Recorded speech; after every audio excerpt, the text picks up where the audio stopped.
Olá! Hoje é dia da gente contar a história, e a história do nosso entrevistado está diretamente ligada à nossa vida, do nosso comércio caçadista, da nossa indústria caçadista, da nossa exportação, também da nossa indústria política. O seu Gilberto, que foi vereador da cidade de Novo Hamburgo. Ele é honesto, exigente, muito econômico, natural de São José do Hortêncio, filho da dona Zulmira e do seu Rafael, é técnico em contabilidade. Marido da dona Loni, tem muita história para contar, dos 23 anos de atuação no Calçados Relindos, 30 anos como assessor de agente de exportação. Pai do Luiz Paulo e do Cláudio, gosta de pescar e de fazer novos amigos. Hoje teremos uma conversa de peso com José Gilberto Stephens.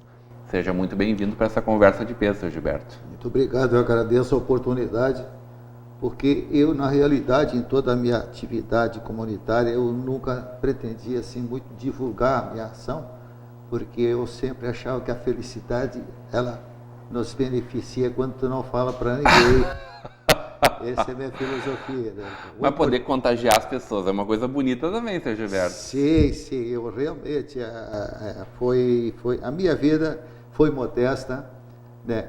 E por herança materna, eu era muito bondoso, ajudava o próximo dentro dos limites. Eu era participativo em tudo. Eu fui presidente da Associação dos Pais e Mestres do Colégio Santa Catarina por 8 anos. Olha só. Do Coleginho São Jacozinho, do Colégio Pio XII, foi um período. Então, a minha vivência com a juventude me deu forças inexplicáveis. Vamos falar da sua história, da sua juventude? Podemos falar. Como é que foi lá em São José do Hortêncio? São José do Hortêncio era uma vila, na época, vilarejo, tinha uma avenida só que tinha o nome do meu tio, meu avô, Matias Stephens, e eu tinha uma certa dificuldade em me inserir em toda a comunidade, porque eu tinha o pessoal pensava que eu era rico, porque meu pai era escrivão, nós falávamos português, né? Mas eu tinha bons amigos, que eu guardo até lá, até hoje, quando eu vou lá, e procuro falar um alemão com eles. Né? Então, foi uma vida assim, sem muitas regalias de prazer. A gente tinha maneira de fabricar uma funda, uma carretinha de lomba, ou ir uma pescaria, né? Onde a gente passava por locais que hoje nem de bota se passa, com receio de cobras. Mas o nosso anjo da guarda estava conosco. Era mais forte os anjos da guarda daquela época, né? Era bem mais forte, ele não tinha tanto público para atender. Ah, bom, pode ser por isso também, Exatamente. Né? Mas enfim, Rodrigo, eu não me queixo da minha infância, me deixou marcas assim, muito boas. Agora, a que me machucou, que eu nunca vou esquecer, quando eu fui determinado a ir para o internato. Porque o internato tinha um significado duplo nas famílias. Um era por necessidade, que o alcance da escola do local ia até o 5º ano, tinha que vir para a cidade para fazer o ginásio e depois continuar. E o outro era dos alunos que não se comportavam em casa, a solução era o internato. Mas não era esse o caso do senhor? Hein? Não era não esse era o o meu seu caso. Por isso que eu vim Veio para estudar. Para estudar. Mas isso era ficar longe dos amigos, da mãe, do pai. Tudo me dava saudades. Eu fiz segunda época, naquela época de admissão ao ginásio, e não fui bem, porque a escola no interior era muito fraca. E eu rodei. E aí eu achei que eu ia poder ficar em casa. Quando eu fui para casa, a mãe e o pai me consolaram, não, tudo bem, e eu achei que minha missão estava cumprida no colégio. E aí, em domingo à noite, minha mãe chegou e disse: meu filho, eu estou arrumando tua malinha, tu vai para o colégio amanhã de novo. Bom, faltou só eu morrer de dor. Passei a noite chorando. A minha despedida com minha mãe era era muito sentimental, que a minha mãe estava com o cheiro da ordenha das vacas, que ela já tinha ordenhado as vacas quando eu ia pegar o ônibus às 8 horas, eu sentia aquele cheiro e ela e eu chorando. Isso é marca. Isso ninguém esquece. Mas isso também forjou um homem aí do outro lado, né? Que forjou um homem. Foi. E a ferro e fogo. Ferro e fogo. Eu era moleque que nem todos os meninos são. Mas naquela época não tinha essa maldade que levita por aqui hoje em dia. Verdade. Nós éramos felizes em fazer uma carreta de lomba num mês. E assim por diante, nossa diversão era pequena. O Natal era fantástico, que a gente ainda acreditava no Papai Noel. Eu sabia quem ele era, mas eu tinha medo dele. São fatos assim que a gente não esquece. Aqueles doces de Natal que se faziam em fornados, colocavam assim saco. A família inteira fazia aquilo, né? Botavam um saco de farinha de trigo, penduravam no porão para não ressecar. Então aquele cheiro, hoje, quando eu às vezes acho uma bolacha por aqui, o cheiro do Natal. A nossa árvore natalina era de visitação pública. E naquela época existia a Missa do Galo, então as pessoas que iam à Missa do Galo, na volta, passavam lá. E em domingo de tarde, quando a frequência não era muito grande, tinha na mesma uma bandeja com doce colorido e uma jarra com framboesa. Framboesa, não tinha Coca-Cola, nem Guaraná, nada disso. Então cada um podia tomar um copo de Guaraná. E a bolachinha ali com glacê em cima? Sim, sensacional. A noite mais linda de Natal que eu tive, Rodrigo, foi quando meus irmãos conseguiram chegar lá em casa. 2 irmãos meus eram regentes de coral em Porto Alegre. Meu pai tocava flautinha e minha mãe tocava piano. E minhas 2 irmãs cantavam no coral. 3 irmãs. Aí eles cantaram o Noite Feliz. A família toda reunida. Sim. Não dá para... Lembra que ano foi isso? Isso foi em 1945, 46. Coisa linda. Isso eu nunca vou esquecer. O que o senhor lembra de Novo Hamburgo daquela época, Sr. Gilberto? Novo Hamburgo era uma cidade modesta. Basta dizer que quando eu cheguei aqui com meu pai, com a minha malinha, desci ali no centro do ônibus, nós fomos a pé pela Joaquim Nabuco, que não tinha calçamento, não tinha pouca casa para poupar a passagem. Chegamos no internato. Até lá onde era São Jacó, lá em cima de hoje exatamente. E lá tinha um marista nos esperando já para recepcionar os alemãozinhos.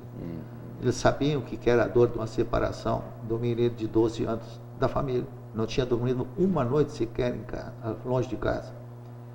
Então começou a minha tortura ali. Mas no aspecto comunitário, Novo Hamburgo sempre foi uma cidade muito comunitária. Sempre, eu me lembro de 54, quando queimou São Jacó, eu era interno. O senhor era interno naquela época? Pois sim. Pegou aquela... Os dois, aquele dia?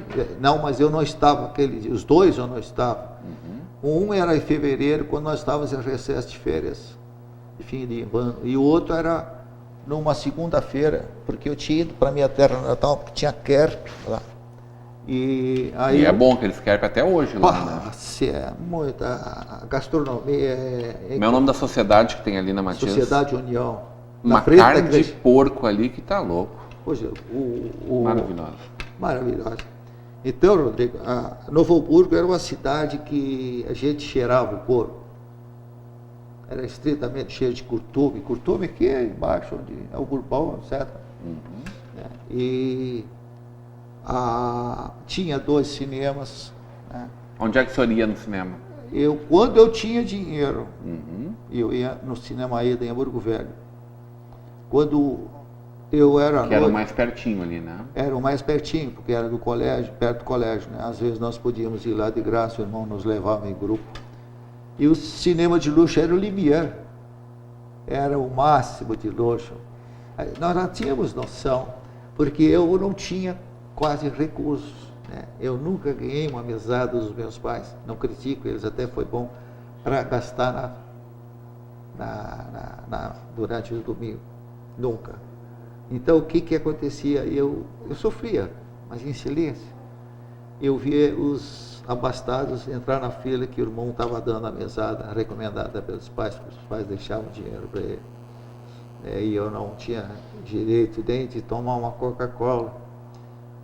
Só para tu teres ideia, eu estou falando um pouco mais daquele recinto lá, porque aquilo ali que brotou a minha vida. Nós tínhamos 4 alemães, que também os outros 3 não tinham recurso para ir ao cinema. Nós jogávamos basquete de 4 em domingo de tarde. Um desses 4 só tinha o braço. E nós jogávamos basquete para as 4 horas. O padeiro fazia um café para nós com uns pães desse tamanho. Desta grossura. Aí tu te imagina o que se comia. Quentinho, os pão, mas não tinha nada de... Mas era um bom prêmio de consolação, né? Não tinha o cinema, mas tinha um padeirinho que cuidava bem de vocês ali. Sim. Também tudo de origem alemã, né? Todo mundo se cuidava, né? Sim. Então, o internato me ensinou muita coisa. Foi um período, assim, longo. Né? Hoje, quando eu me lembro, assim, é um resumo, né? Mas a gente passou momentos difíceis, que depois do ensino não tinha chuveiro para tomar banho com água quente. E nós almoçávamos no pavilhão da igreja, porque em 54 o salão da igreja foi inaugurado com a vinda do Padre Edmundo. E lá em cima? Lá do lado da igreja tem aquele salão paroquial.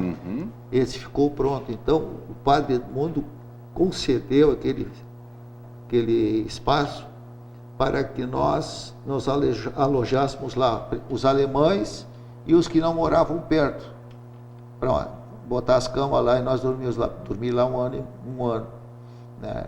Nós fazíamos a higienização embaixo do galpão do salão, abaixo, que ia ser uma cancha de bolão. Também superamos. O Padre Edmundo naquela época enfrentou a diretoria, que eles não queriam fazer isso, e no fim nós vencemos. A participação da comunidade na recuperação do Colégio São Jacó foi imensa. Tinha gente que ia lá de graça, limpar tijolo, remover os escombros. Né? A rifa, eu tenho fotografia disso tudo, um dia eu vou te prestar esse meu álbum, dessas figuras todas. Foi um Chevrolet Bel Air usado. Imagina. Né? Quem doou isso, lembra? Isso tem que ver lá nos meus arquivos. Mas doado pela comunidade. Provavelmente, mas deve ter sido um dos Hennemann, dos Mosman, que eram os abastados na época. Né? Mas essa semana ainda falei com um rapaz que, quando era pequeno, a mãe dele mandava de tarde, quando eu tinha aula, ir lá em cima para ajudar a limpar tijolo.